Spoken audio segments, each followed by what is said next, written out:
The Science Adventure series is not only one of the most boringly named collection of video games ever, but also the sole reason for the survival of the semicolon, a punctuation mark used so little nowadays you'd think it's been put on the same level of the N-word. Thanks to it, we got games like Chaos Semicolon Head, Robotic Semicolon Note, Chaos Semicolon Child, and a whole other bunch of visual novels whose title is comprised of a vaguely intriguing concept followed by whatever thing the writer saw out of the car window on their way to their psychiatrist. And yes, I am going to read the semicolon every time, bite me. Stein's Semicolon Gate was the only one that really managed to get wide mainstream appeal, with an incredibly successful anime adaptation, and enough Rule 34 content to make my bowels regurgitate my soul. Credit where credit is due though, Stein's Semicolon Gate was a phenomenal story, the kind that makes you care about its characters and managing the impossible, creating a time travel plot more contrived than whatever the Terminator series came up with while still avoiding paradoxes and being absolute crap. That is one big pile of shit. Now, with such a strong premise, you'd think I played all the science adventure games, but nope.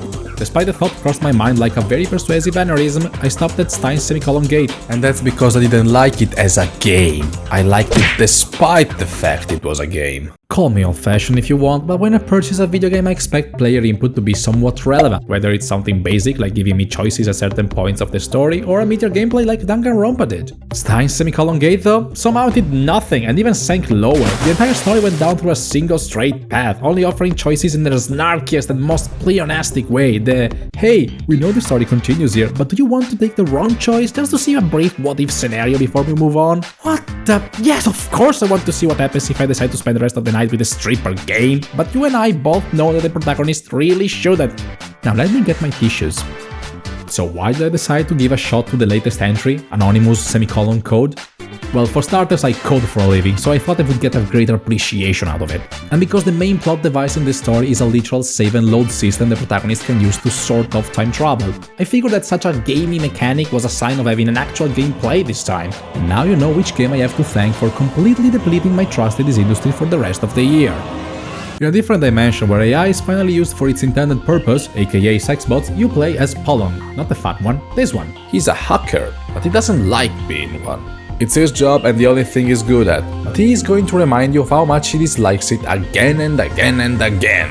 It's almost like they're setting this up for some kind of emotional payoff down the line, but must be my imagination. But I digress. One day he randomly bumps into an extremely attractive girl with a mysterious past and wearing a revealing catsuit, or as anime protagonists call it, Tuesday. Then he discovers that us the players have given him an app that allows him to save the state of the world and reload it whenever he pleases, allowing him to change the future. We then have a plot that follows pretty much the same beats that made me love Stein's Semicolon Gate. Sci-fi concepts with clearly defined rules, a rabbit hole of conspiracies and twists, references to real-life events, end of the world, a morbid fascination for 4chan. Yeah, someone should keep tabs on the writer browser history. On the other hand though, we've got paper-thin side characters like Stoic Friend, Fat Pervert, Disillusion Detective, ooh, I got a stereotype card bingo! Data chapters filled with plot holes kept together with duct tape, a main villain that is a literal crybaby, and an ending more anticlimactic than an Amish 18th birthday party. Oh, and let's not forget these 3 insufferable cock teasers!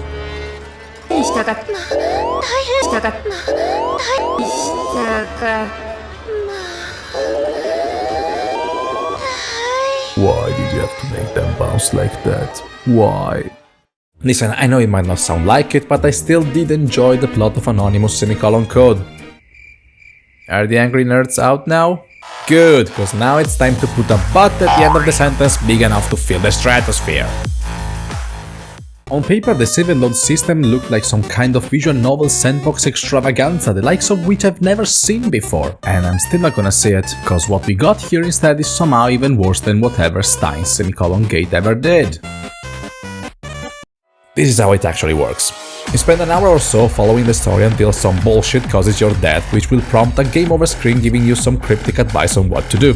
But you completely ignore it, reload the last save and start spamming the load save button at every other dialogue line, hoping that the protagonist will finally take the hint and understand it's time to go reload the save before a giant wheel from space splatters all over him.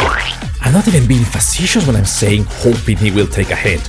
Just try to open the load screen when it's not the exact intended time and Polon will very clearly voice his unwillingness to listen to you. You've got a death wish or something, mate. You already acknowledged my existence and the fact that I'm giving you the power to go back in time. If I tell you to open that loading screen, you better open it now. I'm clearly asking too much here, so yeah, spamming it is, which brings us to these hilarious shenanigans.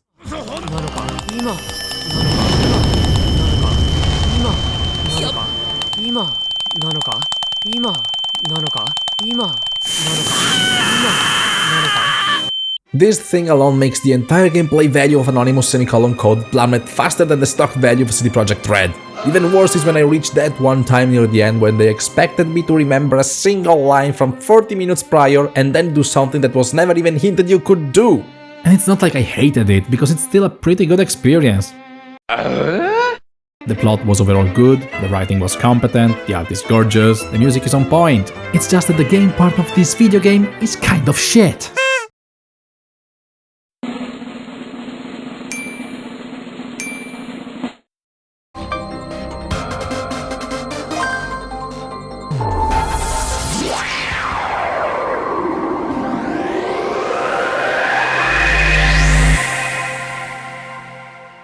And it's not like I hated it, because it's still a pretty good experience. The plot was overall good, the writing was competent, the art is gorgeous, the music is on point, and there's a veritable amount of settings to customize the experience. I particularly like the specific settings that allows you to set the volume of each cast member. Seems fairly useless, right? Why would you need to change the volume of one single character?